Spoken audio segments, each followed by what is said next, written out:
وسلم دائما أبدا على حبيبك خير الخلق كلهم. بسم اللہ الرحمن الرحیم. باب تفریق الغسل والوضوء. ويذكر عن ابن عمر أنه غسل قدميه بعدما جف وضوءه.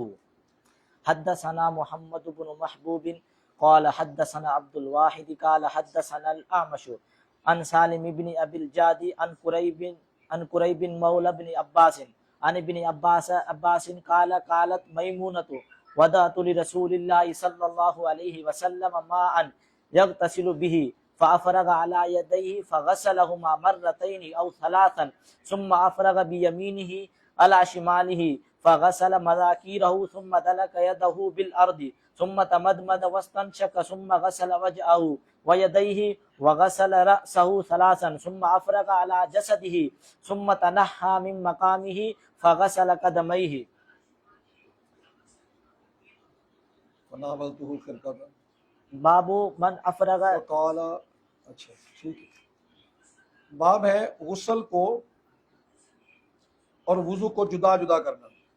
اور اس عبداللہ بن عمر رضی اللہ عنہ سے ذکر کیا گیا کہ انہوں نے اپنے دونوں قدموں کو دھویا بعد اس کے کہ وہ جب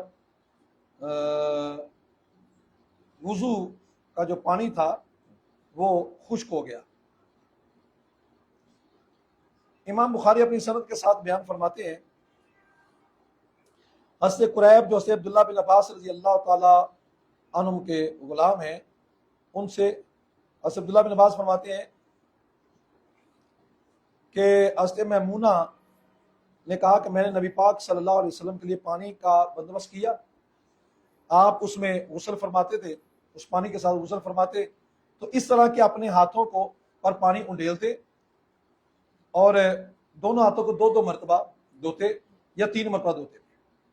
پھر اپنے دائیں ہاتھ سے بائیں ہاتھ پر پانی انڈیلتے تو اپنی شرمگاہ کو دھوتے, پھر ملتے اپنے ہاتھ کو زمین پر, پھر وضو فرماتے اور ناک پر پانی ڈالتے, پھر اپنے چہرے اور ہاتھوں کو دھوتے, پھر اپنے سر کو 3 مرتبہ دھوتے, پھر اپنے جسم پر پانی انڈیلتے, پھر اپنے مقام سے ہٹ جاتے اور اپنے دونوں قدموں کو دھوتے.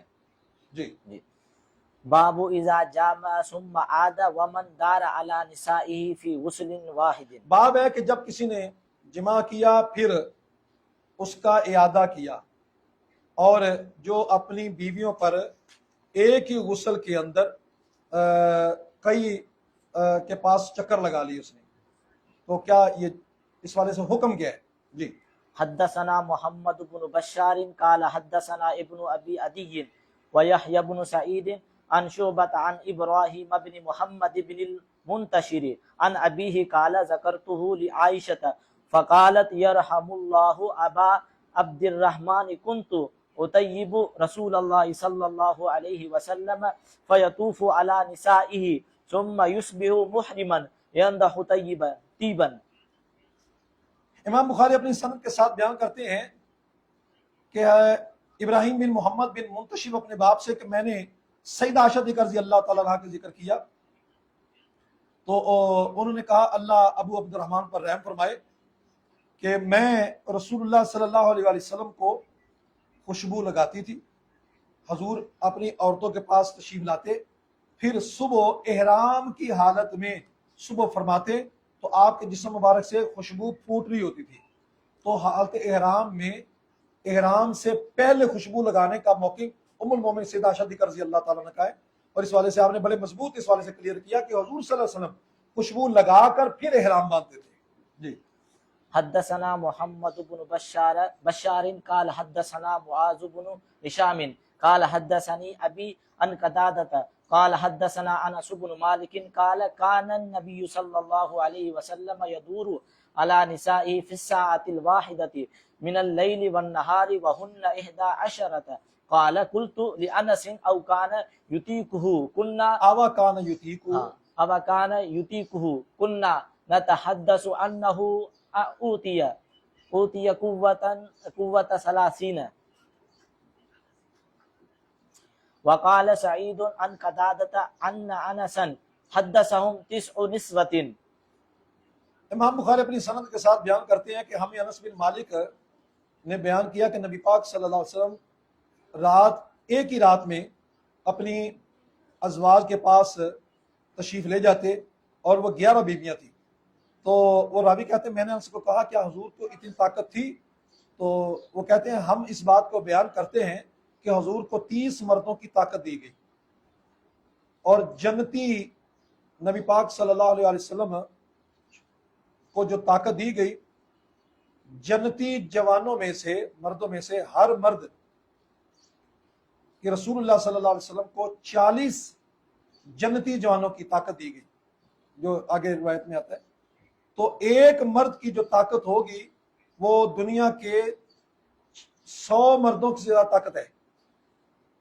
رسول اللہ صلی اللہ علیہ وسلم کو اس قدر طاقت عنایت فرمائی گئی، پھر بھی آپ نے اتنی ہی شادیاں فرمائیں. تو یہی نبی پاک صلی اللہ علیہ وسلم کا تقوی کا عالم ہے.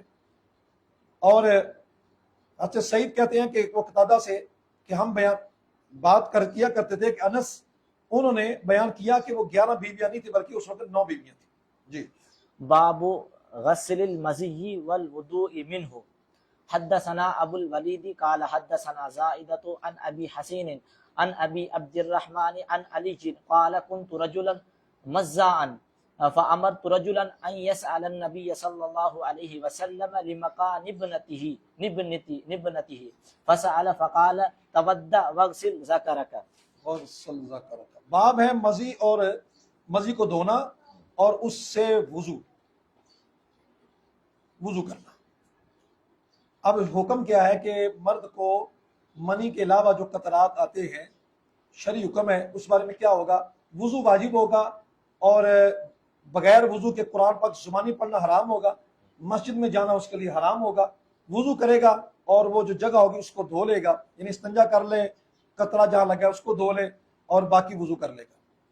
امام بخاری اپنی سند کے ساتھ حضرت ابو عبد الرحمن سے وسطی علی مرتضیٰ رضی اللہ عنہ سے روایت کرتے ہیں کہ میں حضرت علی کہتے ہیں بہت زیادہ مزہ، جس کو بہت زیادہ مزی آتی وہ شخص تھا. تو میں نے ایک شخص یعنی قتادہ تھے، دوسری روایت میں آتا ہے، ان کو حکم دیا کہ نبی پاک صلی اللہ علیہ وسلم سے پوچھیں، کیونکہ ان کی بیٹی میرے نکاح میں ہے تو مجھے حیا آتا ہے. انہوں نے مسئلہ پوچھا تو حضور نے فرمایا وضو کر اور اپنی شرمگاہ کو دھو. جی. باب من تطیب ثم اغتسل وبقي اثر الطیب. حدثنا ابو النعمان قال حدثنا ابو عوانة عن ابراهيم بن محمد بن المنتشر عن ابيه قال سألت عائشة فذكرت لها قول ابن عمر ما احب ان اصبح محرما عنده طيبا فقالت عائشة ان طيبت رسول الله صلى الله عليه وسلم رسول اللہ صلی اللہ علیہ وسلم ثم طاف فی نسائه ثم اصبح محرما.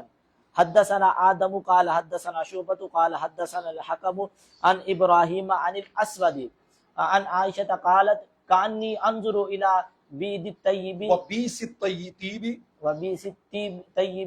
فی مفرق النبی صلی اللہ علیہ وسلم. اس میں اور پہلی روایت میں دونوں میں یہی ہے کہ نبی پاک صلی اللہ علیہ وسلم کو حالت احرام میں، یعنی امام بخاری نے باب باندھا کہ باب ہے اس شخص میں جو خوشبو لگائے پھر غسل کرے اور خوشبو کا اثر باقی رہ جائے، باڈی سپرے اس وقت جو تھا. اچھا، نبی پاک صلی اللہ علیہ وسلم چونکہ اس وقت عطر وغیرہ لگاتے تھے، کمال کا خوشبو باقی بھی رہ جاتی تھی.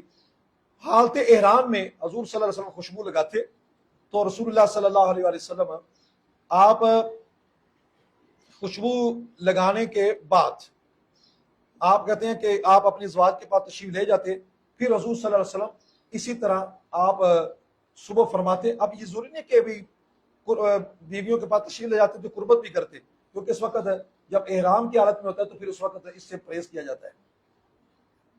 تو دوسری روایت میں آتا ہے کہ میں رسول اللہ صلی اللہ علیہ وسلم کے جو مانگ ہے اس کے اندر جو خوشبو لگانا ہے میں آج بھی وہ دیکھ رہی ہوں.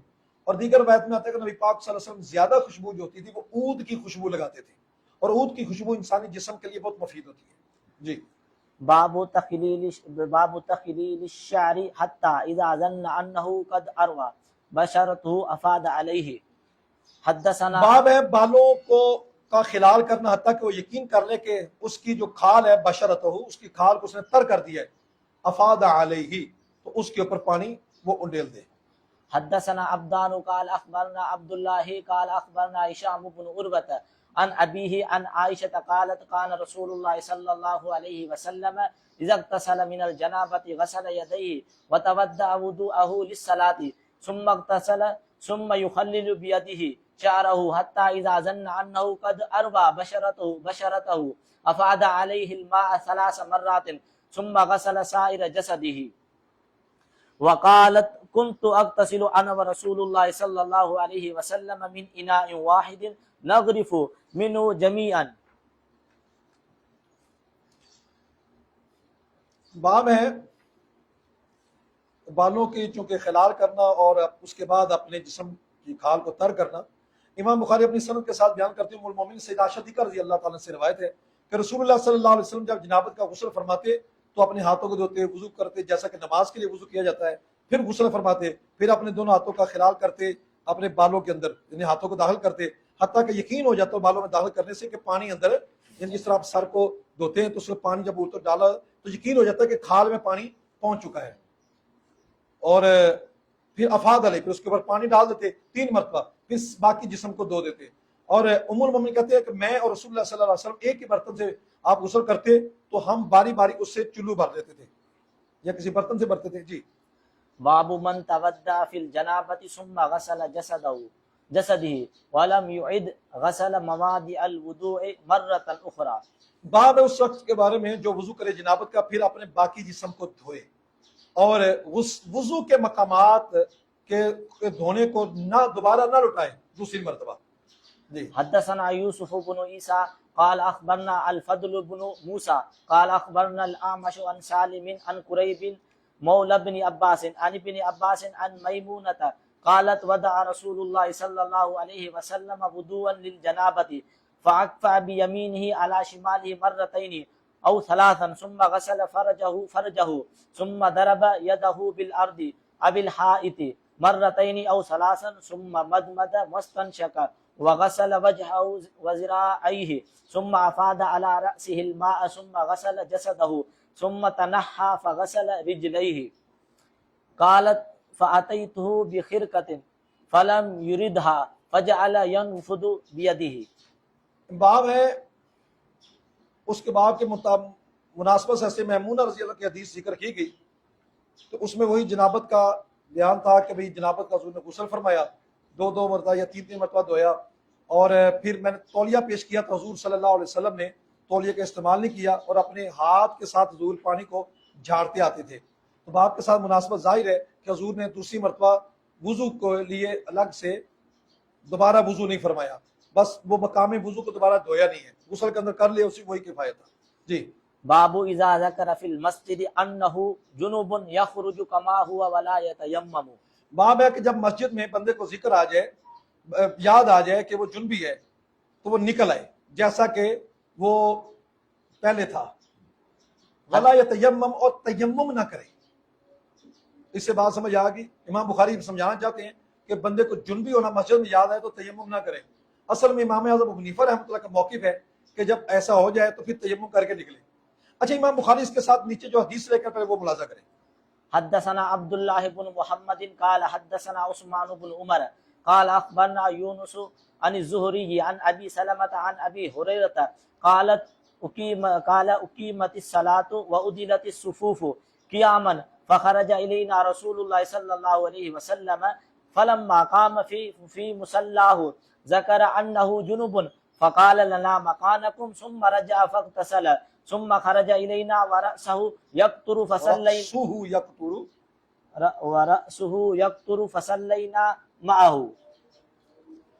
اب امام بخاری اپنی سند کے ساتھ بیان کرتے ہیں کہ حضرت ابو ہریرہ رضی اللہ سے روایت ہے کہ نماز کھڑی ہوگی، صفیں قیام کی حالت میں سیدھی ہو گئی، رسول اللہ صلی اللہ علیہ وسلم ہمارے پاس تشریف لائے، تو جب حضور صلی اللہ علیہ وسلم اپنی مصلی پر کھڑے ہوئے تو آپ کو یاد آیا کہ آپ پر غسل فرض ہے، تو آپ نے ہمیں کہا اپنی جگہ پر ٹھہرے رہو۔